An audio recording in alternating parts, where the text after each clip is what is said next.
So this video is about my Zoom settings that allow me to have my Math Center running. I know a lot of this is blocked out, but you can change your personal ID, and I recommend that you change it to a number that you can remember. I don't recommend putting your cell phone number here unless you're comfortable with students knowing your cell phone number. I also, with a pro account, so my university has the pro account, I can customize my personal link. And if you do have the pro account, this is what I recommend that you do, that you customize a personal link that is specific to your tutoring program, so that what you can do is just email this link out to all the students, and that's a much easier way, much lower barrier than the huge email that gets generated by Zoom. And so what I do is I have my same hours, and I've posted on every single Canvas site at my university. I should clarify, every math course's Canvas site, the link as well as our times. We also have pages on Canvas that kind of display how to log into Zoom, how to communicate with tutors via Zoom, etc. So there's lots of information for students on their individual Canvas pages. So if you were to click the Meetings tab, this you'll see this. And here are the settings that I have. I would actually turn this one off. But the most important thing that you want is this one right here. You want to allow students to join before the host. And so I know in the era of Zoom bombing, they recommend that you don't have this, but that is why I'm telling you want to keep all your links and your numbers private and only give it to students that are actually going to be using your center or your tutoring center or your office hours to try to prevent Zoom bombing. So I want to allow students to join before I do. And that way, if a tutor gets to the center before I do, or if there's an emergency that I have to attend, I know that tutors can get onto the Math Center link, Zoom link, and help students who need the help. The other settings that I have, I don't really have any other settings here other than this one, which is to mute participants upon entry. This is really just because if I have a lot of students in the Zoom meeting, I want to be able to mute them. Also, sometimes students, because there's a lag between signing on and how long the audio takes to kick in, I hear all sorts of weird conversations on that tidbit, so I would just recommend keeping it on mute and just reminding students that they can unmute themselves when they need to. So right now, I don't have a password required for the meetings. However, if I were to ever get Zoom bombed, this is the first thing I would do is to make a password to join. The other setting that's important as you're scrolling down is this one right here, which is to play a sound when participants join and leave, and I have it heard by all attendees. And this just depends on how your center is run, but for me, it's me with multiple tutors, and so I want to be able for all the tutors to hear if there's a new student coming in. I recommend turning the file transfer off in the chat, just in case, there's a virus going around, or if we get Zoom bombed, we don't want viruses in our computers. I always tell students that they need to utilize the share screen feature. The next feature that I have is I do allow co-hosting, but this has gone with some limited success. I've made students co-host, but they didn't have the full functionality of being able to assign breakout rooms. And other colleagues have complained that the co-hosting is not working for them.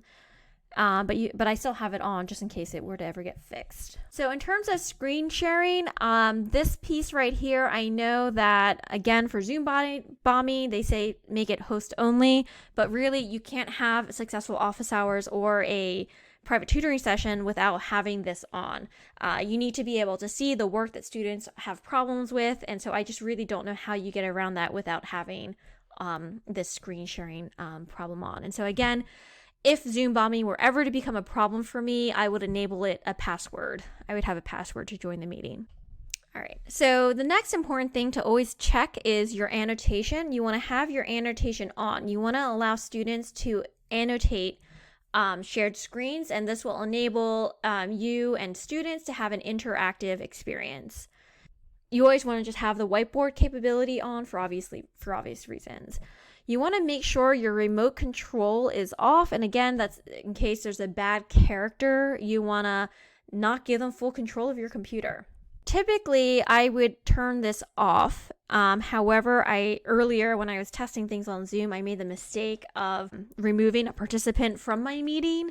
And I'm just afraid that if I were to turn this off, that student wouldn't be able to get help again. So because of that mistake, I have it on, but I would actually recommend that you keep this off.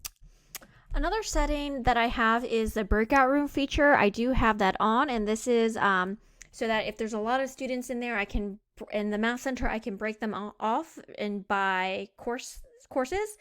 But also the Math Center, we also have, besides walking hours, I also offer private tutoring hours. And so this will allow me or the new host to create breakout rooms for those individual private tutors.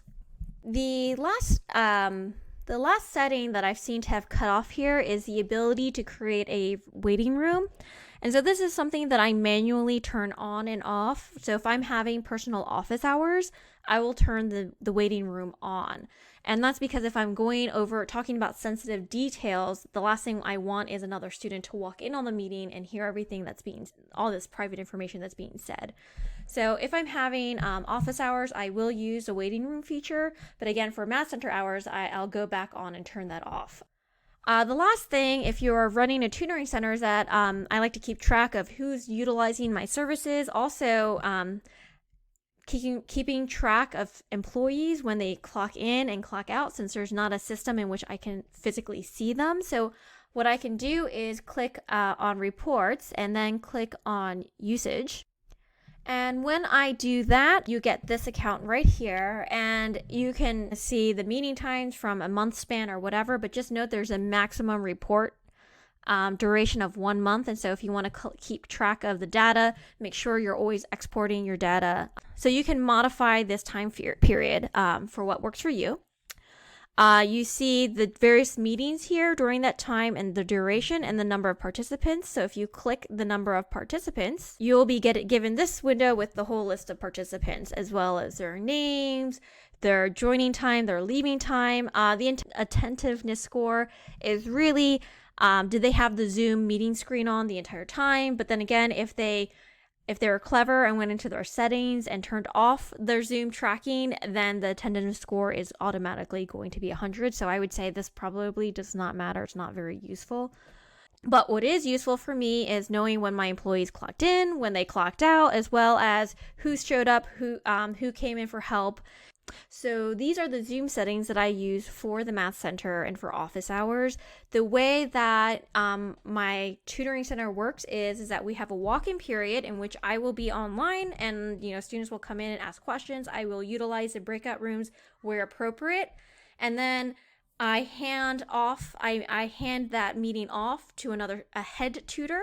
So I make another head tutor the host during the private tutoring hour times. And so she makes individual breakout rooms for the individual tutors with their tutees in their individual Zoom meetings. And she's also there just to support the tutors so that if the tutors have any questions, they can, again, in their meetings, ask for help, and she can go in and help them and answer questions. Or also, if a tutor has an emergency and doesn't show up, the head tutor is there to take over that tutoring spot. What I like about this setup is that it's a single link for all tutoring sessions. I don't have to create links for individual private tutoring sessions. And so I think this lowers the barrier for students to sign in. It makes us more accessible. And we've been having some success with this. And so if you want to know how to do tutoring over Zoom, that's in another video. I hope this has been helpful.